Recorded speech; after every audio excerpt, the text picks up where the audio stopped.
How to terminate my Simba line. Hey everyone, welcome to our channel. In this video, I'm going to guide you on how you can terminate your My Simba line, and the only way to do that is through the account termination process. So without any further delay or ado, let's get started with today's video. If you want to terminate your Simba or SIMBA line, you'll need to submit an account termination form. So to find this form, you can go to your browser and type in Simba account termination form, and you'll find the link from Simba's website, which is SIM collection authorization form for personal plan. So I will simply select that particular form over here, which will take me to their website.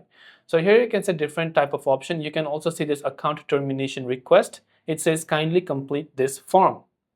So just tap on this button that says tap here, and it will take you to the form page over here. Now you have to acknowledge all the terms and conditions, then tap on the submit button, of course. And once you tap the submit button, you have to fill out this form here. So for example, you can type your email address, your full name like your NRIC or FIN or according to passport, the number of your document, your Simba mobile number, termination date, the type of plan you have, the reason for termination, agreeing to the terms and conditions. If you want to attach any documents, you can do that, and you can tap the submit button. Then after you submit the form, make sure, by the way, that all fields are completed to avoid delays in processing your request, which typically takes 7 business days.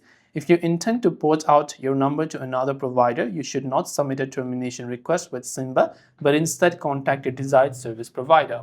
So hopefully this video helped you out, and if you have any questions, feel free to leave them down. Thanks for watching, and see you soon in the next video.